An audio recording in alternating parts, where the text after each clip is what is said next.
Ladies and gentlemen, listen to me right now.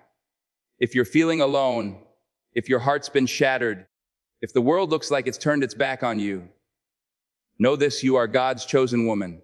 And being chosen, it ain't easy. See, God don't pick the easy road. He picks the woman who's gonna face the storm head on, stand in the fire when everybody else runs, and come out shining like pure gold. Loneliness, that's the forge. Heartbreak, that's the hammer shaping you. You ain't broken. No, you're being built. Strength don't come from comfort. It comes from the struggle, from those quiet nights when no one's watching but God. That's when He's talking to your soul, telling you, I got you. Trust me. You see, sometimes God removes people from your life, not to punish you, but to protect you.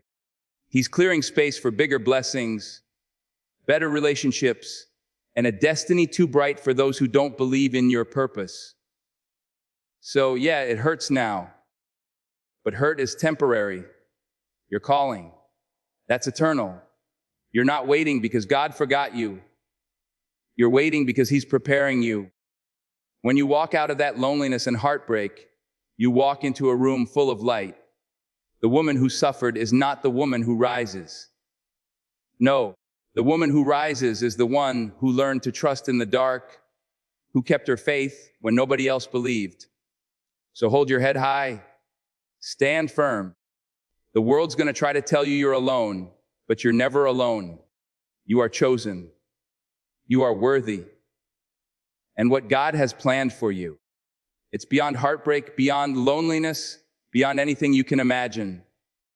Get ready to rise, because your season of glory, it's coming. And it's gonna be loud, it's gonna be powerful, and it's gonna be yours. Remember that, always. When God marks a woman for a divine purpose, He doesn't simply hand her the blueprint and open every door with ease. No, He takes her through the fire. He allows her to walk through storms that shake the very ground beneath her feet. He lets her taste loneliness so deep, it echoes in her soul. Why? Because divine purpose requires divine preparation. It demands testing, not to break her, but to reveal her strength, to refine her character, and to strip away everything that cannot go where God is taking her. This testing often comes in the form of silence. People walk away. Prayers seem unanswered. Love ends. Plans fall apart. She begins to question if she heard God right, if she's been forgotten. But what feels like abandonment is actually alignment. What feels like rejection is divine redirection. God isn't punishing her. He's positioning her. Every heartbreak chisels away pride. Every lonely night burns away dependence on others. Every disappointment is a lesson, a tool, a weight to build spiritual muscle. Purpose isn't handed to the untested. It is entrusted to the faithful, to the ones who stayed when leaving was easier, who prayed when quitting was tempting, who praised even when it hurt. These trials are custom, made for the mission. God knows the assignment He has for her is heavy, so He builds her backbone before He gives her the platform. It is in the testing that obedience is solidified, that discernment sharpens, that faith deepens. She learns to recognize God's voice, not in the noise, but in the quiet. So when life feels like a wilderness, it's because He's preparing her for promised land territory. The test isn't the end. It's the beginning of becoming the kind of woman who can carry the weight of what she was created for. When a woman is called by God for something greater, her journey will not look like everyone else's. She's not being delayed, she's being developed. God doesn't rush the preparation of someone destined for more. He sets her apart, often in painful, confusing, and lonely seasons, not because she's forgotten, but because her destiny demands a deeper level of readiness. While others are being celebrated, she's being cultivated. While others are receiving now, she's being shaped for what's next. This preparation often comes through closed doors, failed relationships, isolation, and unexpected detours. It looks like heartbreak, but feels like divine rejection. What she doesn't always see is that every delay is protection. Every heartbreak is pruning. Every moment of waiting is molding her into someone who can carry the weight of greatness without crumbling under it. God knows where He's taking her, and He knows what kind of strength, patience, and wisdom she'll need when she gets there. So He teaches her now what will sustain her later. People might misunderstand her journey. They might call her too emotional, too spiritual, too intense. But what they don't know is that she's being trained in secret. She's learning how to depend on God when there's no one else to call. She's learning how to lead with humility, how to fight battles on her knees, how to discern truth in a world of noise. This level of destiny requires a foundation that won't crack under pressure. So God removes the superficial and digs deep. She may feel behind, but in God's timeline, she's right on schedule. He's not just preparing the promise, He's preparing her to receive it. And when the time comes, everything she went through will not have been in vain. It will have been preparation for a purpose only she was chosen to carry. Isolation is one of the most misunderstood parts of the journey, yet it's often the most sacred. When God isolates a woman, it's not to punish her. It's to grow her. In the silence, away from the noise, the distractions, and the opinions of others, she begins to hear clearly. Not from the world, but from God. Isolation strips away the need for validation and applause. It teaches her how to be content with presence over performance, faith over feeling, and intimacy with God over popularity with people. In isolation, she's forced to confront herself, the doubts she's hidden, the fears she's buried, the insecurities she's masked. It's in this sacred solitude that God begins to do His deepest work. He begins to heal the wounds no one else sees. He addresses the hidden places that applause can't reach. She learns that peace isn't found in people, but in prayer. She discovers that joy isn't based on circumstance, but on spiritual alignment. And most importantly, she learns to depend on God, not just as a concept, but as a lifeline. The growth that happens in isolation is the kind that cannot be rushed. It's not flashy. It's not visible to the world. But it's real. It's lasting. In that quiet space, God reveals vision. He reveals identity. He begins to align her heart with His will. She learns to stop chasing what's shiny and start seeking what's holy. In the stillness, her discernment sharpens. Her faith matures. Her spirit becomes sensitive to God's voice. Isolation doesn't mean abandonment. It means consecration. God is setting her apart to develop something in her that the crowd can't give and the world can't understand. The growth she experiences alone becomes the strength she carries when she steps back into the world. There are moments when waiting feels like punishment, when prayers feel like they're bouncing off the ceiling, and time feels like the enemy. But what feels delayed is often divinely timed. God is not slow. He is precise. His timing doesn't cater to comfort. It caters to calling. He sees the beginning and the end at once. And He's never in a rush because He knows what you'll need when you get where you're going. A woman chosen by God has to trust that her timeline may not look like anyone else's because her purpose doesn't either. Every season of waiting is intentional. It's not idle time, it's preparation time. God is not only working on what you're praying for, He's working on you. There are doors He could open right now, but He waits not to frustrate you, but to fortify you. If you walked into certain blessings too soon, they would crush you, not crown you. So He waits. He waits until your heart is right, until your vision is clear, until your foundation is strong enough to hold the weight of the assignment. In the meantime, he teaches you trust in the unseen.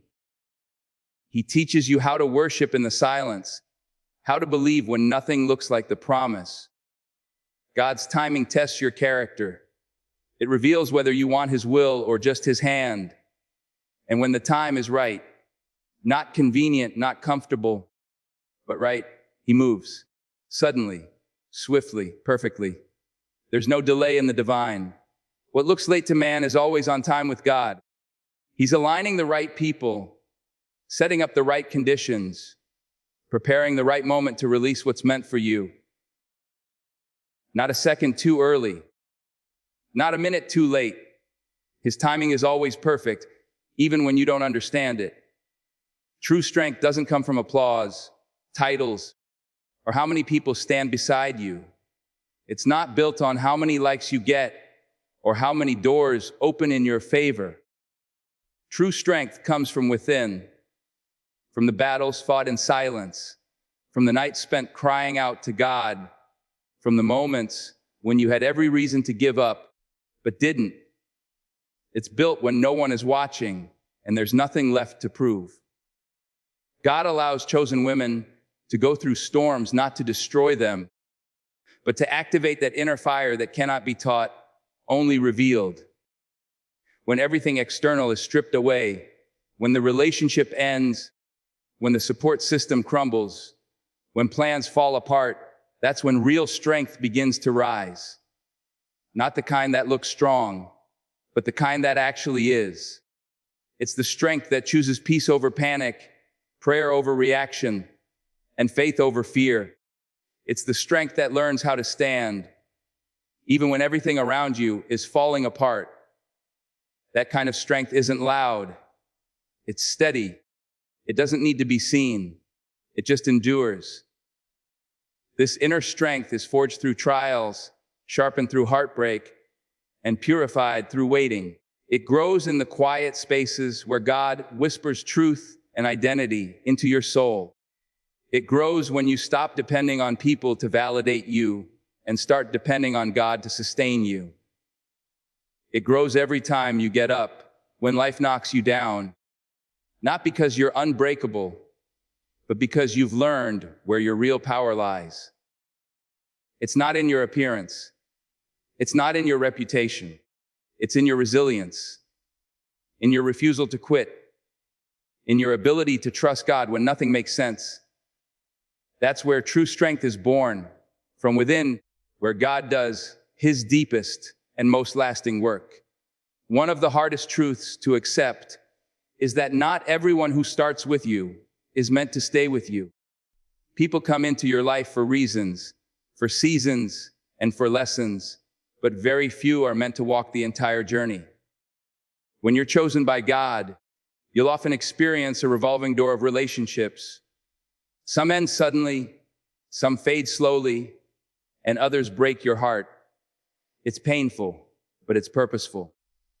God allows certain people to leave, not because you did something wrong, but because your calling requires a different circle. There are connections that feel good, but aren't good for where you're going. Some people are only assigned to your past, not your future. God sees what you can't. He knows who will support your growth and who will stunt it. So when someone walks away, when a relationship falls apart, don't rush to fill the gap. Don't chase what God removed. Sometimes their absence is the blessing. He's clearing the space so he can bring in people aligned with your purpose, not just your preference. Losing people teaches you how to cling to God more tightly. It humbles you, refines you, and forces you to trust him in new ways. You learn how to stand alone, how to pray deeper, how to hear God's voice above the noise. Every goodbye shapes you. Every closed door redirects you. Every heartbreak strengthens the foundation of your identity in Christ. You begin to understand that your value isn't tied to who stays. It's anchored in who you are becoming. Some people are scaffolding, necessary for the building process, but never meant to be permanent. Letting go hurts, but holding on to the wrong people can delay your destiny. Trust that God knows who belongs in your future and who is only meant for a chapter. Loneliness has a way of convincing you that it's permanent, that the silence will never end, and that the ache in your soul is something you'll carry forever. But loneliness, as heavy as it feels, is not a life sentence. It's a season, a necessary, stretching, refining season designed not to punish you, but to prepare you. When God allows loneliness to enter your life, it's because He's doing a deeper work that can't be accomplished in the crowd. He's not trying to isolate you forever, but He is trying to get your attention. In loneliness, distractions fall away. The people you used to run to aren't available. The noise fades, and suddenly, you're left with you and God. That space, though it feels empty, is full of potential. It's where you rediscover your voice. It's where you learn to be your own encouragement. It's where your faith is stretched beyond comfort and into dependence.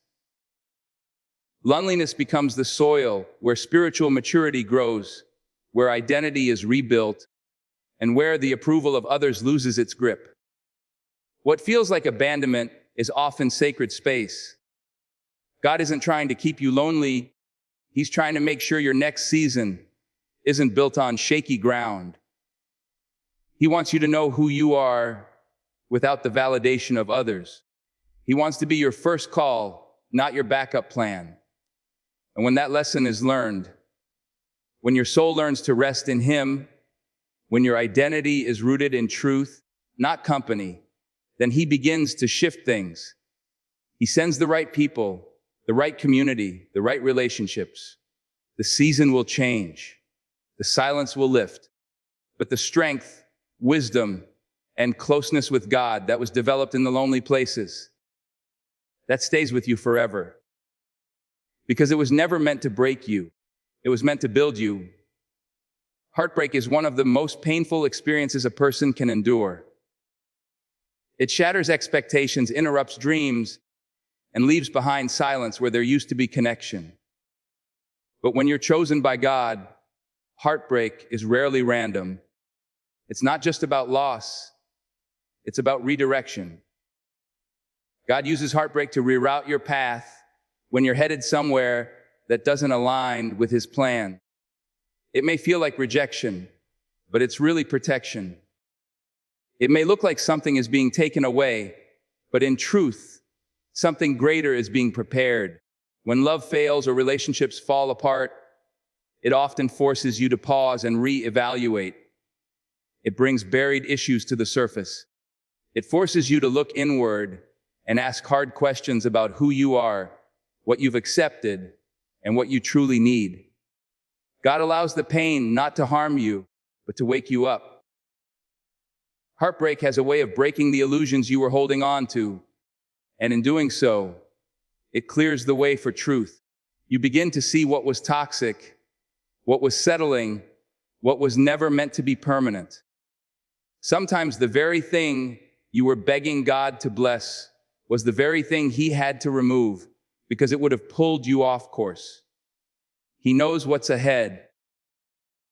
He knows what kind of love you truly deserve. And until you let go of what's hurting you, you can't receive what's healing for you. Heartbreak can feel like the end, but it's really the beginning of a more aligned, more whole version of yourself. God doesn't waste pain. He turns heartbreak into clarity, into strength, into a doorway to the life you wouldn't have chosen, but desperately needed. What broke your heart may have saved your future. He redirects through pain, but only because His purpose for you is greater than the plan you were holding on to.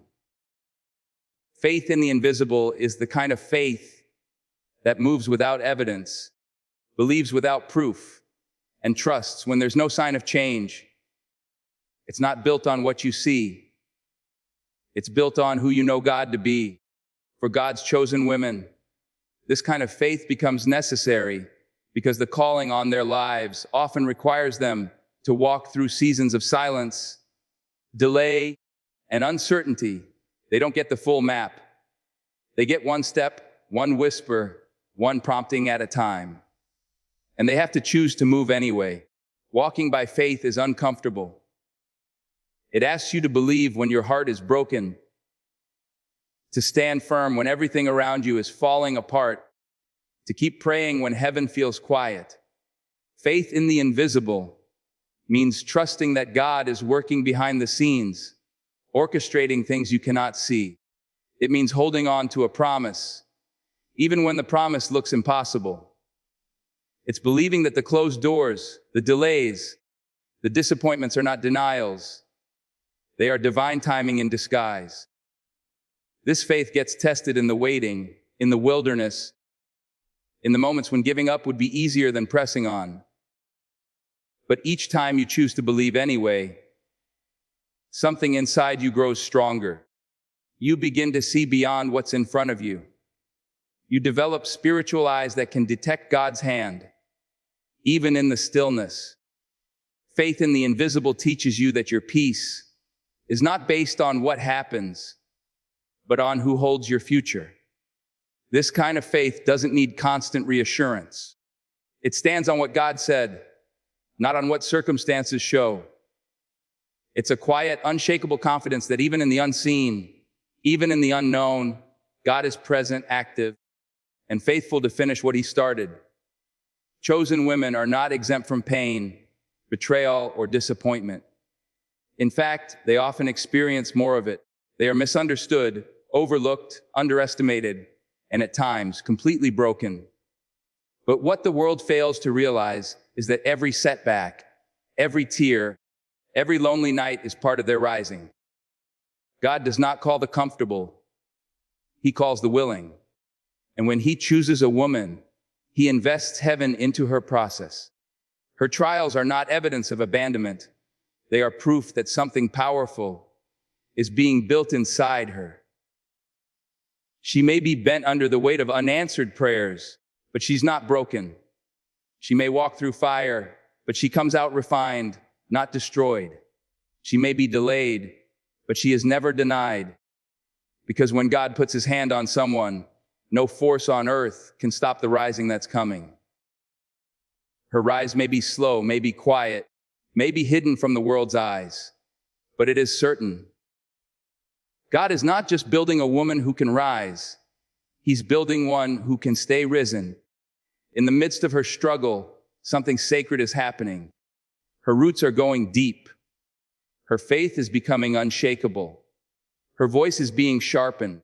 And when the time comes, when heaven says it's time, she will rise, not just for herself, but for others. Her life will carry weight. Her story will carry healing. Her presence will carry light. She was not chosen to survive. She was chosen to lead, to shift atmospheres, to break generational cycles. The world may not be ready for her, but God has already made room. What's ahead of her is greater than what's behind. The oil on her life cost her something, but it prepared her for everything. She may have suffered in silence, but she will rise in power. When you put it all together, the testing, the preparation, the seasons of isolation, the heartbreak, the waiting, and the faith, you see the full picture of what it means to be a woman chosen by God. Loneliness and heartbreak aren't signs of failure or rejection.